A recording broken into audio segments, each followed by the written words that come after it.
as is often the case in this game, the chaos politically that occurs, causing things to show up in the midst of someone else, cause the person who's perhaps losing items or seeing items pass through their territory politically, make a decision to do what I consider kind of bookkeeping attacks, which are just these, let's knock something into our control. So, for example, agriculture in Ontario had been orange, they swung over to red. However, health and welfare was also orange, and these don't come without some risk if you can't get 3-to-1 odds. And 2-to-1 was all I could get in both cases.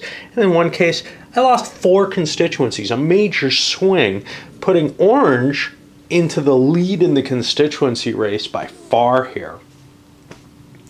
It's also going to force something I wasn't going to do before, which is an election in Quebec, because 2 of those constituencies are Quebecois, the others are Ontario.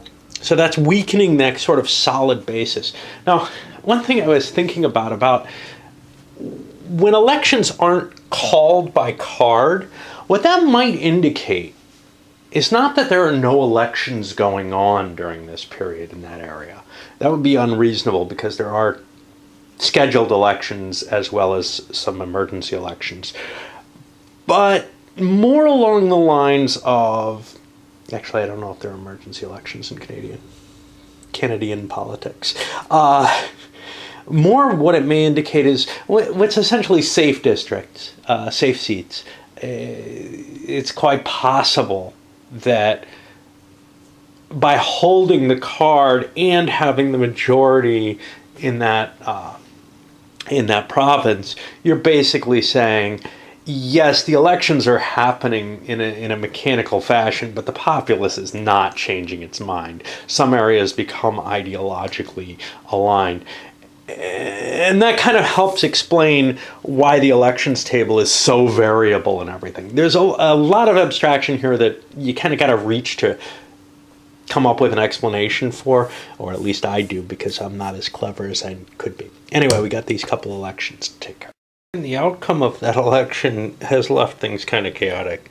Red gained back some of their Quebec folk. There was one under here they gained. I better count. I think I may have thrown... Oh no, that's the green one here, which had to escape. He's a long way from home, but there's others that are quite far from home as well. That's going to probably end up being a wash. You can't tell for sure. So, for example, if this guy tries to beat it through blue territory, he might well make it. No, he probably won't. Yeah, he doesn't have a safe direction to go in, really. He can only make it if green supports him with these. And that may be too much of an expense when you can take things instead. When there's things in your midst that you can capture. Now, this guy may try to run through blue territory. He might be ignored if he does that, because the chance of blue actually getting him in one attack is almost nothing. So if it goes to orange, which way does orange go? Orange can't safely go in either direction, but he'll choose one and probably end up being shifted by whatever group that is. Whereas if blue doesn't attack it, it could just slip through. So kind of the feeling is that if it goes green from a blue attack, it's very easy for green to get something out of blue territory for the most part. Not if it's real deep in blue though. So it's hard to tell what's going to happen there. Basically that becomes a very optional attack rather than the usual, wow, I really got to take this. Likewise, this green piece here, he doesn't have a good escape from red, because whichever way he's going, he's got to go through things that are interested in changing him from green and can very easily fix that. Now it's orange's turn, so he has an easier time maybe getting out of here. I may want to put a constituency in with the civil servant to make it harder to hit.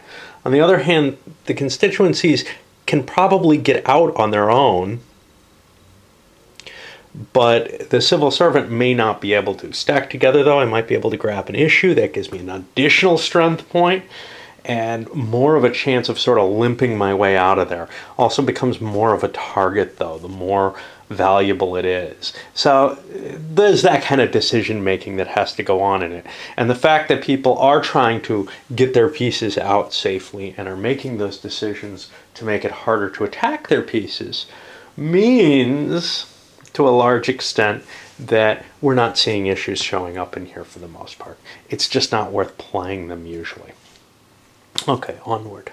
Orange finally had enough power and a useful card that without any deals going on and without their issues being painfully large, they were able to they had something they could pull in, a tariff issue. It was held by blue. They could have grabbed the green one more easily, but they shifted a Quebec constituency from blue to green by attacking a blue constituency. They see that as overall an advantage. Blue is a little stronger than green right now, not by a whole hell of a lot. Green actually has more constituencies.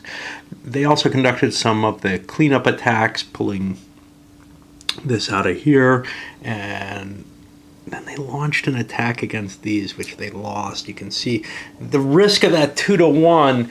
You know, this is always the iffy thing. Is it worth making the attack? Because that's always a question in games. But the thing is, pieces are so fluid and mobile.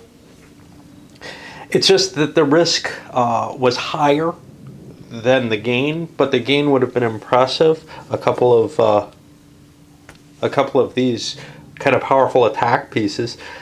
No matter what happens, they have a fair-sized strength towards being able to go after issues because they have a number of premiers. They have the prime minister. But these kind of more attack-based pieces are your way of doing something impressive, and going for more of them was probably a risk not worth taking. But it's hard for me not to make attacks. You just grow kind of frustrated with the stasis that the game provides. Now, these don't necessarily unlock that stasis, but there's the hope that if you get an overwhelming strength, you'd be able to get your constituencies up high enough that you can control the government on your own. And most importantly, that you can call issues into the crisis zone on your own and block any issues from going there. That becomes a very, very powerful position. You can still be knocked out of it. You can still not win the game when in that position, but it's much, much harder to face somebody once they're there. Orange, however, has a long way to go to get to that 20 constituencies. So, it's a little easier in the 3-player Silent Revolution game, or whatever it's called. Silent Referendum? I don't know. No, this is the referendum. What is it called? Quiet Revolution, which is the change just in Quebec because there are so many less constituencies available. Plus, it's a 3-sided game.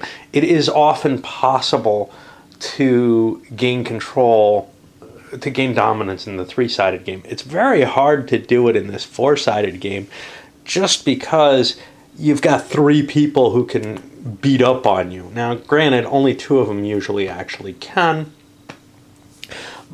at any given time, but in the 3-player game, the red and green players, there is no separatism.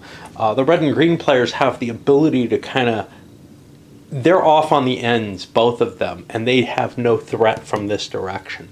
So there's really only one person who can attack them directly, other than by card play and such not. So it's a little bit more able to be unbalanced than the 4-player game. Unbalanced in a good way, in the sense that someone can actually win the game. How not too long ago Green wasn't doing very well. Well, they seem to have recovered a lot of their power. They're up to 10 constituents, 5 issues. They used a card to pull an issue into play. Oh, I forgot to move this guy. They used a card to move an issue into play. They attacked some of the stuff that was in their midst, which presumably must have been under their control at one point or another, but there's been a lot of chaos going on. They also charged here into the blue administrative section, getting them closer to this piece, but mainly so that they could grab another constituency. They've got a couple of constituencies at risk. These guys are really in danger. They could well end up outside their hands. But blue's been weakened so much, down to only 3 constituencies, if I'm correct. That doesn't look right. I see more than 3 there. I see 1, 2, 3, 4, 5. I'm going to have to do a recounting of everything. No big shock there. I'm constantly getting out of alignment in this game.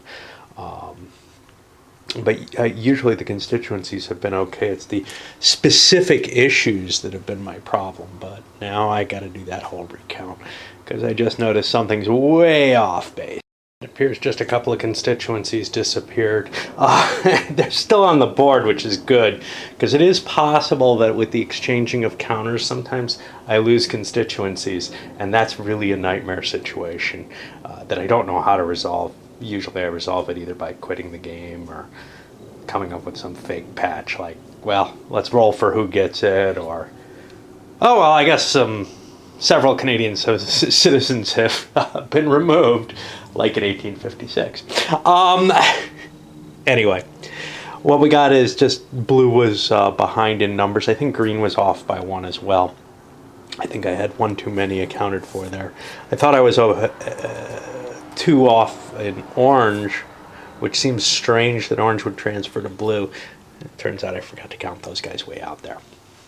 It's really not a normal position in this game, but one that I kind of find interesting. Yes, we still have some chaos. Green's home area looks good, but everything else is kind of all mixed up. But what I'm thinking here is the radicals have a very, very weak constituency, a very weak power even in the political dynamics. That's not always the case, obviously, but they have the strongest issue holding. And it kind of is fitting from just sort of a philosophical viewpoint, that the purists here, the pure separatists, for example, have the strongest hold on the issues, even if they can't seem to hold on to the constituencies that they would otherwise have. I find this kind of funny. In terms of game terms, usually I see a strong advantage to the endpoints, but it's not really that clear cut. It just feels that way because, hey, things can move towards them further in their direction and they have a certain protection off to that side. But the truth is, things are often moving so much that they stay in the more moderate side of things, the moderates and the autonomous. Of course, we saw the autonomous totally destroyed not long ago. I'm just saying that there is no clear-cut case that one position in this game, due to the geography or topography, perhaps, of the political landscape, is got a definite advantage. There are advantages in both directions, and it kind of depends on how the cards fall, because cards end up getting sucked into places where they'll do no good ever and never coming out from there. I'm not sure what that's supposed to represent. There are no cards that pull cards from your hand, which I think is kind of a pity, because it does create too much stasis on certain events will never come up once they're in someone's hands, unless there's one hell of a good deal for them. For the blue turn, they have an interesting card they've been holding on to. Contest strengths of all interest groups in separatist home areas and the crisis zone are halved for the current player turn, but they're currently under an invasion. This seems like a good time to try to launch a counterattack if they can. This will be 2 strength points. The only problem is I can't get a second strength, a 4th strength point. The best I can do looks to be 1-to-1 on that.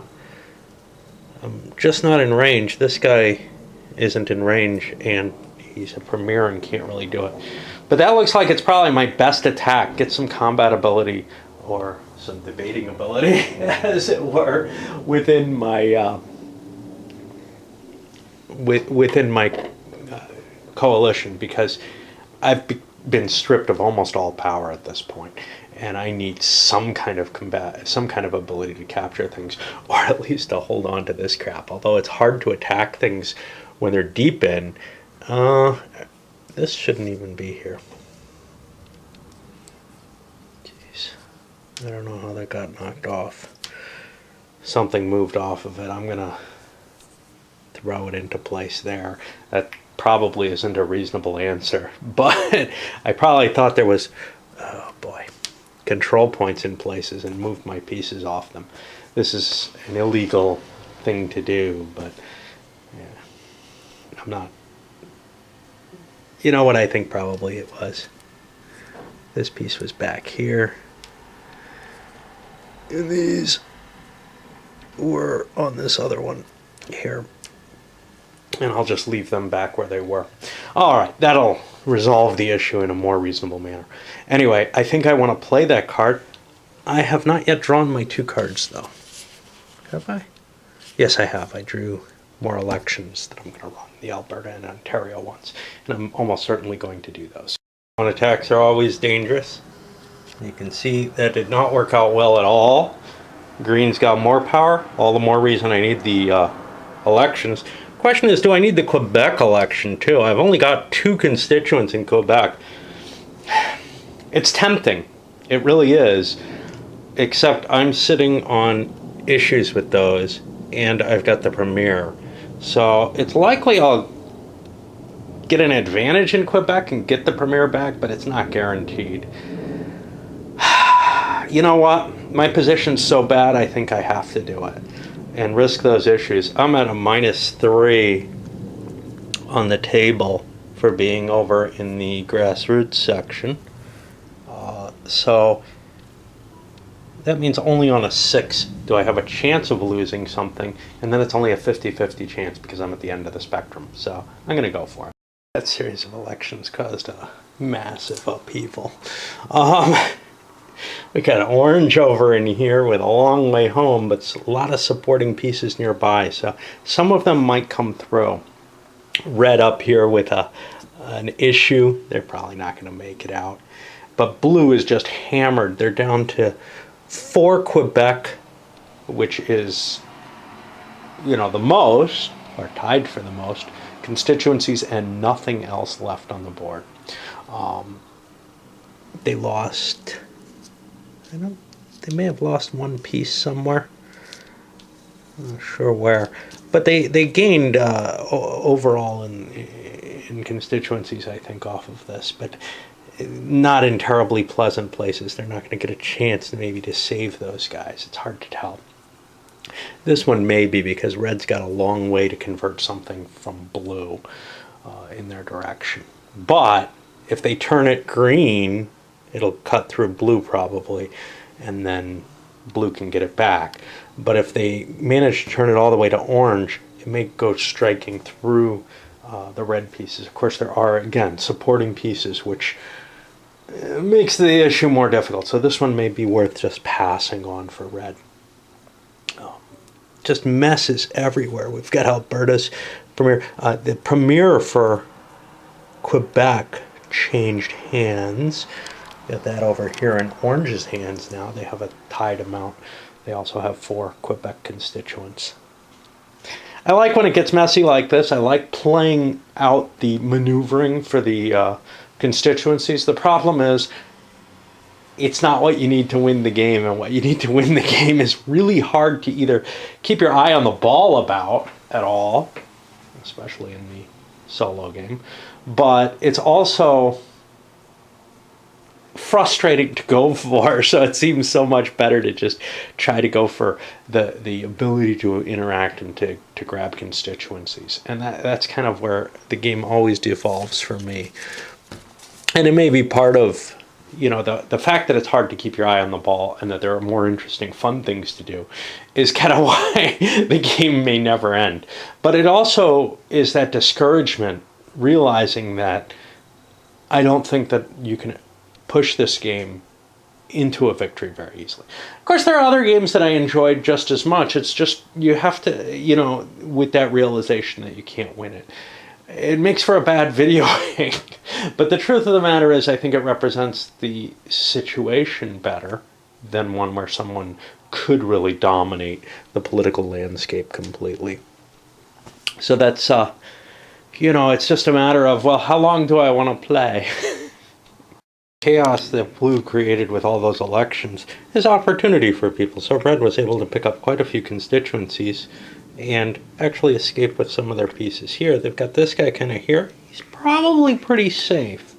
There's not much that can attack him here, except maybe these green pieces or something, which would cause chaos, more chaos. It's dangerous, of course, to attack within someone else's home territory, even if you're not attacking that person. So that's kind of a risky thing. They're trying to slip back this way. But if they got converted to orange, yeah, this looks like the easier route. Actually, both routes are very ugly because there's a lot of pieces there that makes it difficult for anything to get out from. Sometimes, of course, taking risks pays off quite a bit.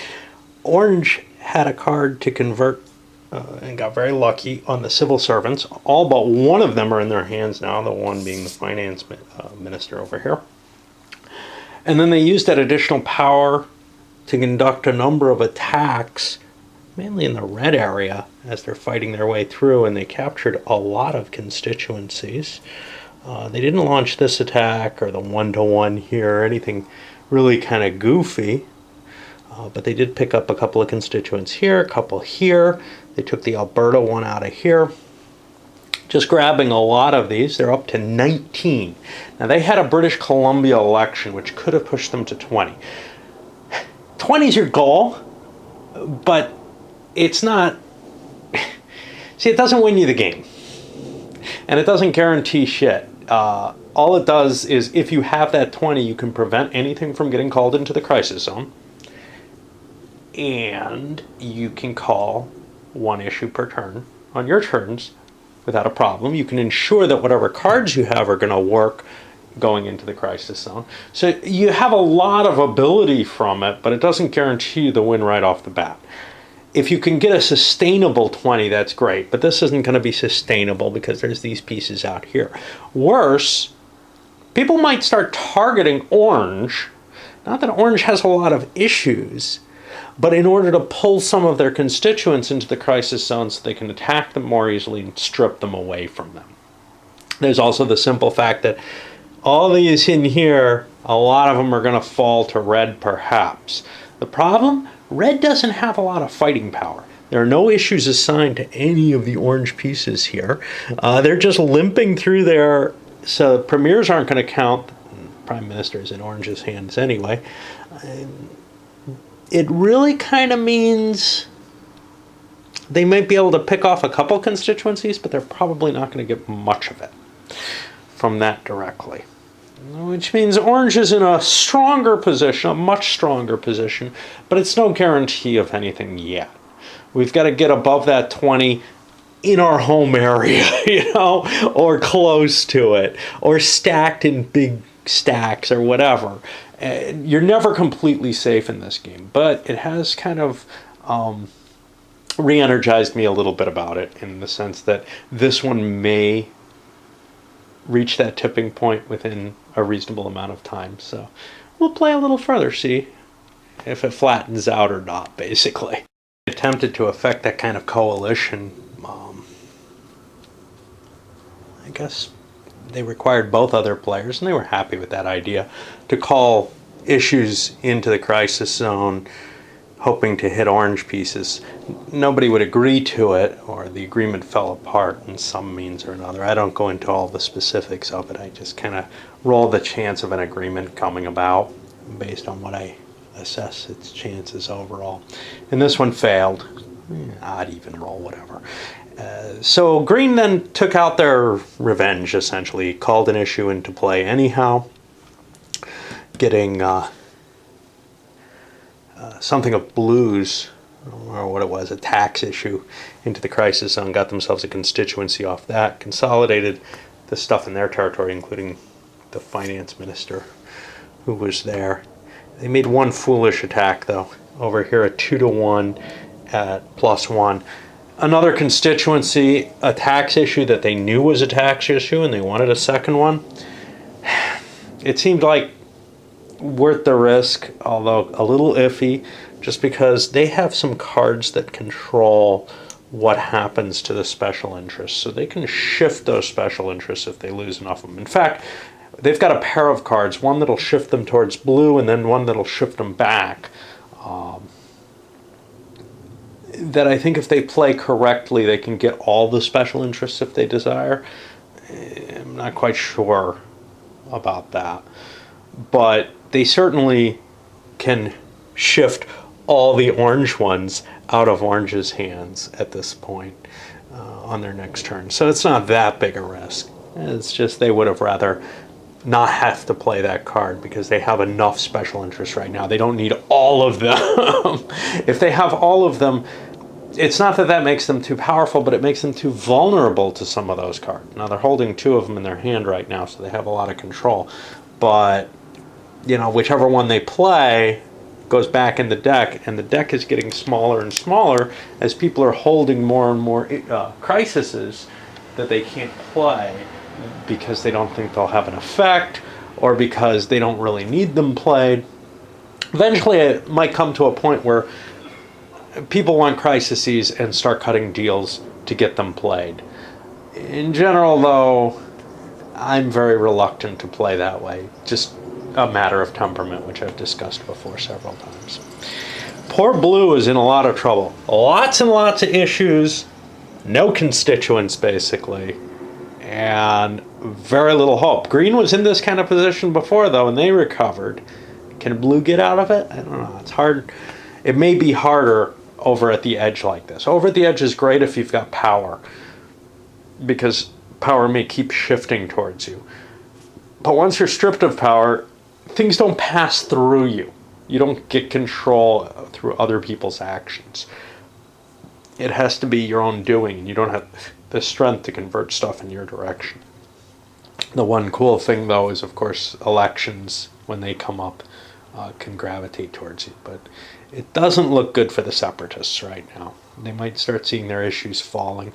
There's a danger to that, though. These guys, for example, can only be attacked from within the grassroots section. And no matter what you do, that's a 50-50 chance of losing a piece and only a 1/3 chance of getting that issue. So they can pretty much guarantee that 2 of their issues will remain in their hands, except I play through the crises. All right, well, Blue's turn only helped Orange some more. They played a civil servants shakeup. Actually, no, it didn't help Orange more.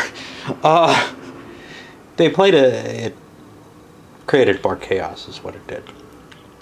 It helped Orange in one way, but they created a civil servant shakeup, which created a lot of green civil servants in the middle of the Federalist territories. That's crazy. They also have their own finance minister who showed up here, and everything moved bluewards, basically, except labor. But Orange lost all their civil servants. The essence of this is, when those cards come up, if you're not on an endpoint, the civil servants will move away from wherever they are. So Orange having a lot of them meant that card is very bad for them. You kind of want divided government. Otherwise, if you have all the civil servants, then you have this weird sort of situation where you can't dismiss your ministers. So if you had a situation where Orange has, and they now have 20 constituents after the Manitoba election, if you have all, which they may not keep, but if you have all the civil servants and the government, and you have the massive constituency, unless you get the national elections card, you can't shake up your government. I don't like that.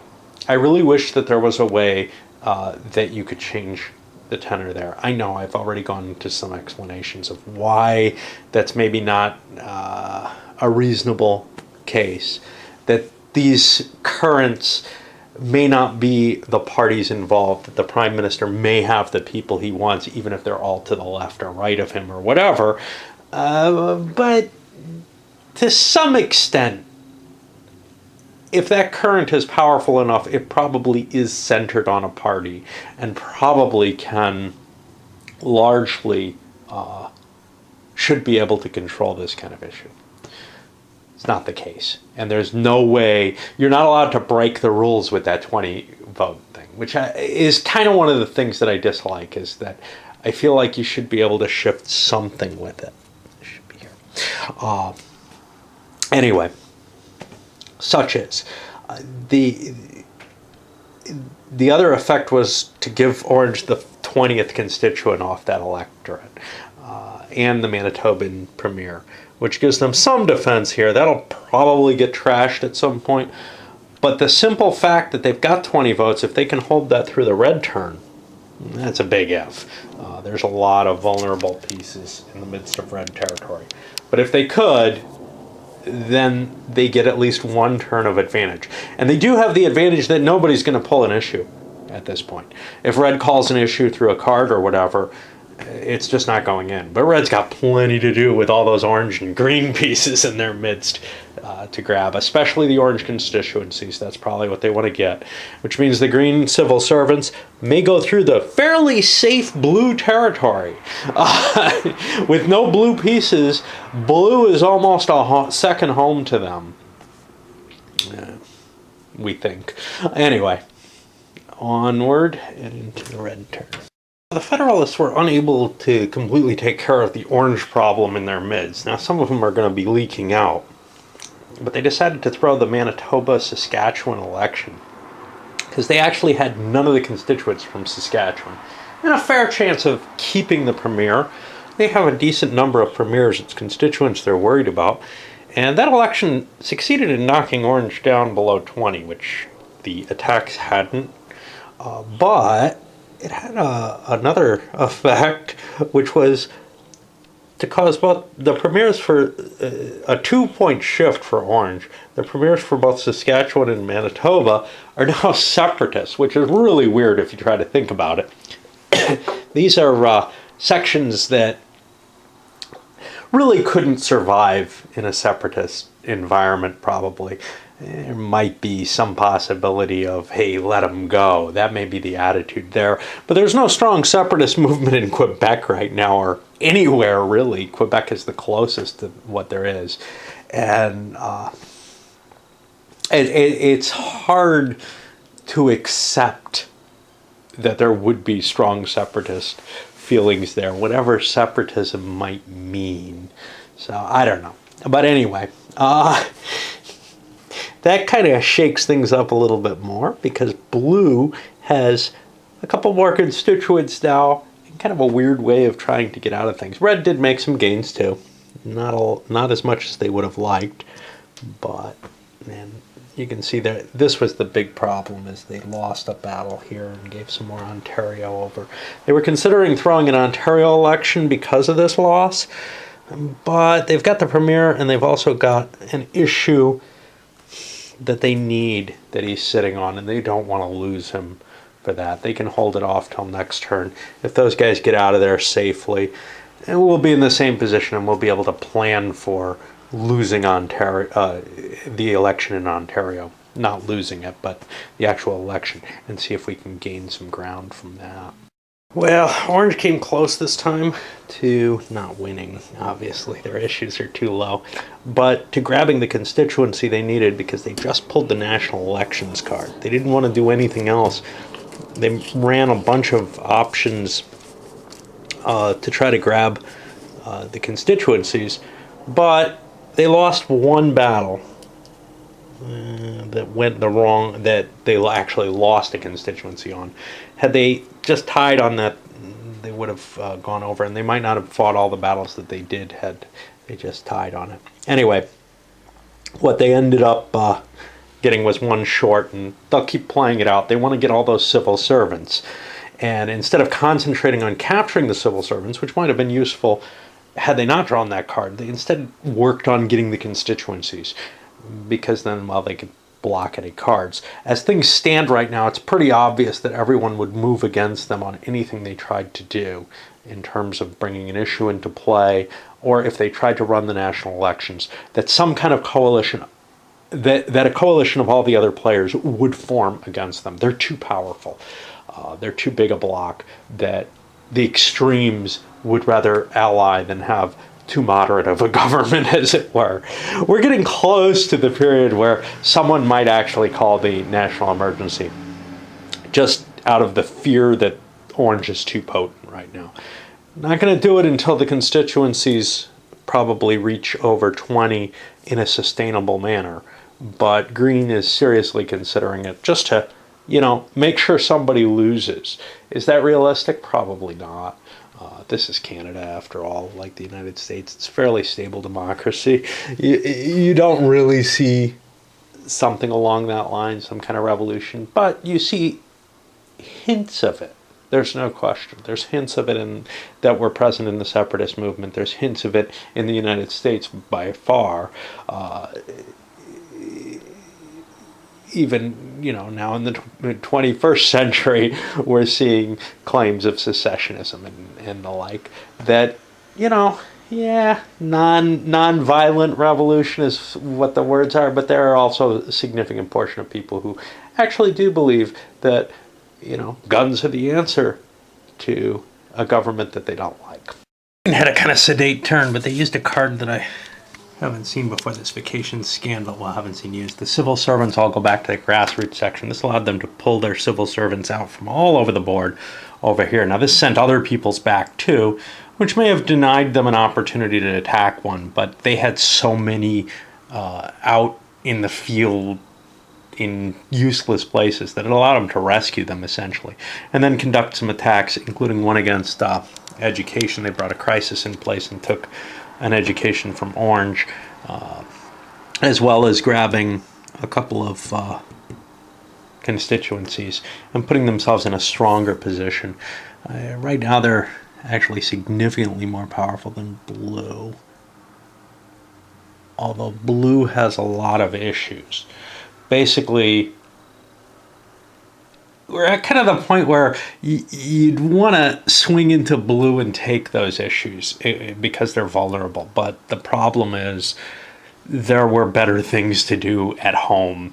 And with the civil servants bottled up at home now by that card play, and I think it was necessary. I don't think they could have done anything valuable over in the red area. They're kind of far from where they wanted to attack. In particular, wanting to make this attack means that I'm further from being able to inch them into Blue territory. Didn't want to play around with the special interests groups. I have those cards for them, but it didn't seem like the time to play with that. I still have a lot of special interests in my hands. Okay. So for Blue's turn, they got very little done. They played this Pulse Favors Stronger Government, which moves all blue and green pieces directly to the grassroots. That was a way of saving some pieces from kind of risky places. And also does some good for green, I guess. I don't know. It actually disrupts green's ability to attack, but that's usually something that you save for this kind of position where you really didn't have enough to defend yourself. But it means that Blue didn't really have the opportunity to launch an attack either because of it.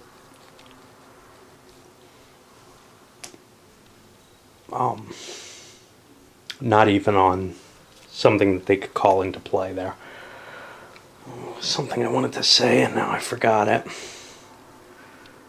They neglected to do an election in Manitoba. They have no constituents, but they have the premier. Their feeling is what they could gain off of an election. I think there's one green constituent here, which would pop out here. Oh, I know what it is. Would have been less valuable than the likelihood of losing the premier. The chance of them actually getting a constituent is at best 50-50. A little less than that because Green has Manitoba in their grassroots section. The thing I was going to talk about is, so this card says all green and blue pieces move directly to their respective grassroots sections. Here's where the rules are vague. And I just played it according to what I think the rules should be, but it would be an opportunity for people to discuss a rules issue and bring it to a vote, conceivably. So in this case, green has not enough space stacking-wise for what should happen in that case. And like they said, the rules are left intentionally vague in some cases. Well, in this case, the question is, well, what happens? Are you allowed to move it? Must you move it? I mean, I'm assuming it wouldn't be a choice issue, but it comes up to a must you move it as close as possible, which is what we decided on here. But other options could be, well, if you can't move it there, you're just disallowed, or something along those lines. It's not something that really affected people very much. If green couldn't have rescued one of the pieces that they did, they would have. If this was a piece that was out somewhere, they would have left one of their other pieces in here instead. So it really didn't make too much difference what got moved and what didn't. I just did it kind of automatically the way I thought I would do it, and then realized, yes, there is a little bit of difference there. And you would bring this to a quick vote. Basically, if anybody agreed with Orange's position, it would win because he has so many votes right now. Could that be reversed? Yes. That's the point. If things are disputable within the rules and the constituency shifts, the ruling could change its direction. It's not fixed in stone how the cards are supposed to operate or whatever, as long as you're following the rules on them, essentially. And in this case, it's not clear what happens to pieces that cannot do that kind of movement. The current unbalance makes for an interesting situation because Orange has very few issues and doesn't seem that much of a threat in terms of winning in those cases. And he's making this proposal that if anyone will agree, he'll stop anyone else's actions. Just prevent them. So unless there's a deal by all three, basically, to agree to allow them to play, to hit Orange in particular, in this circumstance, it feels like nothing's going to occur. And so the only way you can get an agreement of that nature is to hit things that only Orange has, or that they know Orange has. And that's kind of a hard sell to make. Basically, if anybody else has something, they've agreed to stop. Orange has agreed to stop it in conjunction with them, and unless the other three colors come to an agreement, and if they can come to an agreement, they can come to an agreement to put forth an issue on each of their turns. So that's I'm going to give them an odd to come to that agreement, because it doesn't make sense to come to the one agreement and not both. Yet we have two people at 7 issues and one at 6. That's does that make sense? 25, yeah. They're getting close in terms of numbers to what they need, and they can't come to an agreement to either halt, to either allow actions or to force them, or both, or whatever. Basically, it's too dangerous to put something forth because Orange has so much power and so few issues that he's in a position that he's not likely to win, but he might be able to get to the point where he can start calling up issues on his own and defeat them all. And that's what they have to worry about. But right now, they're not willing to do that for Red. What they're seeing is, hey, Red, you got a lot of Orange pieces, a lot of constituents you can take out, and that would help a lot towards evening this game up a little bit more. Indeed, the constituent game is about equal now. Red managed to capture enough of these. They're up to 13 and have Orange down to 14, which, given the issues instance, makes this feel like a much more balanced game, especially since green is not that far behind, and blue, with lots of issues, doesn't have any constituencies really. So now we're kind of in this balance again. I don't think anybody's going to actively necessarily prevent Orange from pushing something forward unless a pair of people have the issue that he calls into the tree. Or into the crisis zone. Well, it's got a leaf on it, right? That's kind of where we're starting to settle, is the, hey, if I've got the issue and you've got the issue, we don't know which one he's going to take. We can't be certain.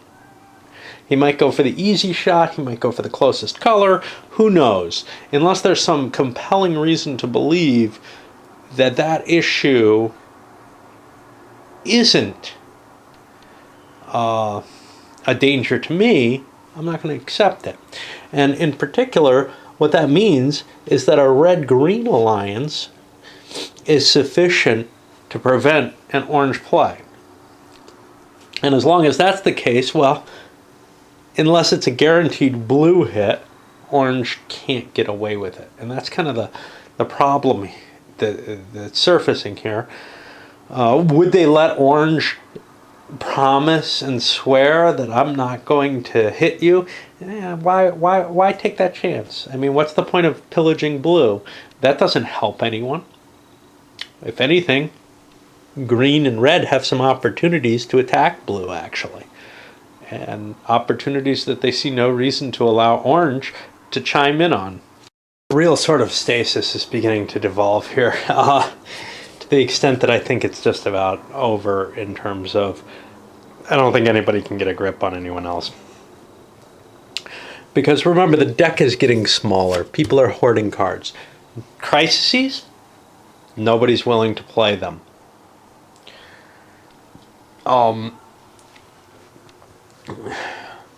The other option, elections, they're beginning to filter into the hands of the people who kind of control them, who control those provinces. And it's really coming to a point where no side can really get a grip. Right now, maybe there's still the chance that orange can push things over, but that seems to be pretty tough. So green's kind of buttoning down, blue button down. They have a Saskatchewan, Manitoba election card, but they hold the premiers to both of these and one of the 4 constituencies. The likelihood of gaining anything from this rather than losing is rather low, so they don't want to play that. And that's kind of, where all the cards are lying. The only place where there's any real interest is this red-orange borderlands. The only other option at hand right now is the national emergency. Who's that in the hands of? It's in the hands of orange, who has the government. Now that's an appealing thought, to make everybody lose by cracking down on them with the government.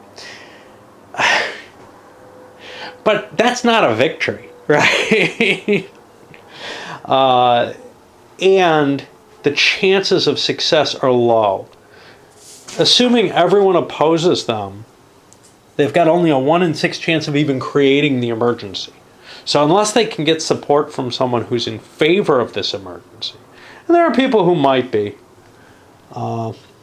it's potentially reasonable to say that blue might be interested in it because they have absolutely no chance. Depending on how things fall, green is positioning themselves for a possible attack on blue. But it's feeling frighteningly like a matter of pure stasis. I'm going to keep going because I'm still not certain that we're there. I'm still not certain, there's always shakeups available.